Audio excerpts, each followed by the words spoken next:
आज हम करेंगे पंचायत समिति।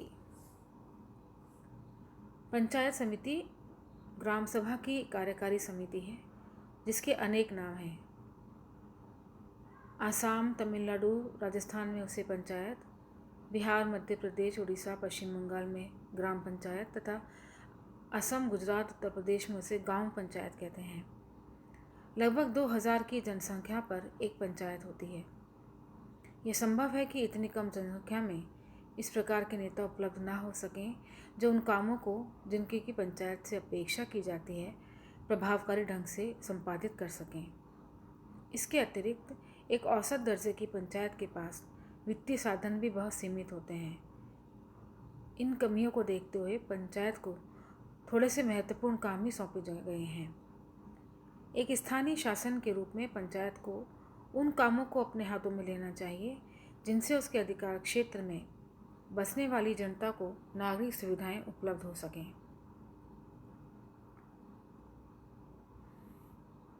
जिस क्षेत्र में पंचायत कार्य करती है वो इतना छोटा है कि उसमें उचित योग्यता के नेतृत्व का उपलब्ध होना सामान्यतः कठिन होता है। अतः पंचायत समिति उचित नेतृत्व के अभाव में प्रभावहीन हो जाती है। पंचायत के सदस्य पंच कहलाते हैं जिनका चुनाव ग्राम सभा के द्वारा गुप्त मतदान प्रणाली से किया जाता है। चुनाव के लिए ग्राम सभा के संपूर्ण क्षेत्र को कुछ विभागों में बांट दिया जाता है और प्रत्येक विभाग से एक पंच चुना जाता है। इसका अध्यक्ष मुखिया कहलाता है। 9 में से 4 सदस्य प्रत्यक्ष प्रणाली से चुने जाते हैं और शेष 4 को मुखिया नामित करता है। असम में खंड स्तरीय निकाय का स्थानीय सदस्य जो प्रत्यक्ष प्रणाली से ग्राम सभा द्वारा चुना जाता है पंचायत का पदेन सदस्य होता है। पंचायत के पीठासीन अधिकारी के भी विभिन्न नाम हैं। आंध्र प्रदेश, गुजरात, राजस्थान, महाराष्ट्र में सरपंच कहलाता है। असम में उसे प्रेसिडेंट कहते हैं। उत्तर प्रदेश में उसका नाम प्रधान है। अध्यक्ष के चुनाव की प्रणाली भी सब जगह एक सी नहीं है। उड़ीसा में उसका चुनाव प्रत्यक्ष प्रणाली से होता है जबकि असम, बिहार आदि में इसका चुनाव पंच करते हैं। अध्यक्ष को उसके पद से हटाया भी जा सकता है। सभी राज्यों के विधानों में उसे हटाने का प्रावधान है। सामान्यतः उसे हटाने के लिए पंचायत की उपस्थिति और वोट देने वाले सदस्यों के 2/3 बहुमत की आवश्यकता होती है। विभिन्न राज्यों में पंचायत का कार्यकाल 3 से 5 वर्ष तक का है। आंध्र प्रदेश, उड़ीसा और राजस्थान में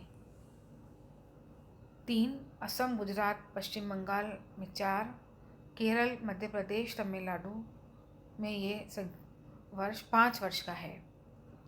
बिहार में पंचायतों के 3 वर्गों की कल्पना की गई है। प्रथम वर्ग ग्राम पंचायत, द्वितीय वर्ग ग्राम पंचायत और तृतीय वर्ग भी ग्राम पंचायत। प्रत्येक वर्ग की पंचायत का कार्यकाल पृथक पृथक है। पंचायत के कार्यों की गणना करने से पहले उसको जो भूमिका दी गई है हम उसका विश्लेषण करेंगे।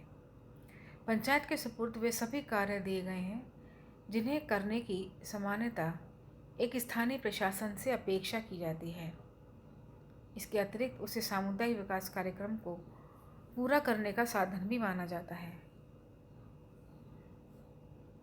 इसके अलावा पंचायत राज्य सरकार के एक अभिकरण के रूप में उन विशिष्ट कार्यों का भी संपादन करती है जो उसके सुपुर्द कर दिए गए हैं। पंचायत के कार्यों को प्राय 2 वर्गों में विभक्त किया गया है, अनिवार्य और ऐच्छिक। अनिवार्य कार्य वे हैं जो पंचायत को करने ही होंगे और ऐच्छिक वे हैं जिन्हें वह चाहे तो कर सकती है अथवा जो उसे राज्य के आदेश अनुसार करने पड़ते हैं। कार्यों का वर्गीकरण भी सब राज्यों में एक समान नहीं है। वस्तुतः ऐसा देखने में मिलता है कि एक विशेष कार्य जो एक राज्य में ऐच्छिक है दूसरे में अनिवार्य माना जाता है। अनिवार्य कार्यों की एक सामान्य सूची इस प्रकार है।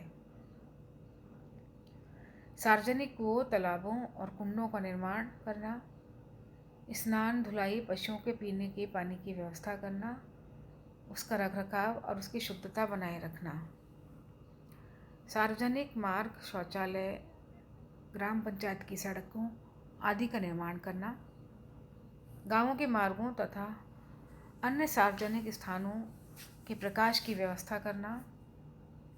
इनकी सड़कों, नालियों, कुओं और अन्य सार्वजनिक स्थानों और इमारतों की सफाई करना। सफाई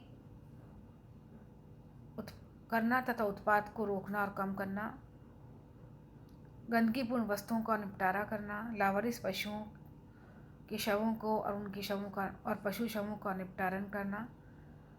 सार्वजनिक भागों और स्थानों में, उन स्थानों में जो किसी भी निजी संपत्ति नहीं है और जो सार्वजनिक उद्योगों के लिए खुले हैं, चाहे वे पंचायत की संपत्ति हो, चाहे वो राज्य सरकार की हो, उनमें जो भी रुकावटें आती हैं उनको दूर करना, उन्हें हटाना। कृषि का विकास करना, सहकारिता का परिवर्धन करना, गोबर की खाद का निर्माण करना, लघु सिंचाई साधनों का निर्माण करना, जन्म, मृत्यु, विवाहों का पंजीकरण करना, ग्राम पंचायत की संपत्ति की रक्षा करना, टीकाकरण करना और रोगों को रोकने के लिए अन्य उपायों को करना, आग लगने से रोकना, आपत्तिजनक व्यवसायों पर नियंत्रण करना, सार्वजनिक हाट, मेले आदि की व्यवस्था करना, जनगणना के कार्य में सहायता देना, सामाजिक शिक्षा को बढ़ावा देना, आंकड़ों का संग्रहण करना, ऐच्छिक श्रम का संगठन करना, भूमि सुधार योजना के कार्यक्रम में सहायता देना, सहकारिता के आधार पर भूमि के प्रबंध की और कृषि ऋण समितियों की व्यवस्था करना आदि।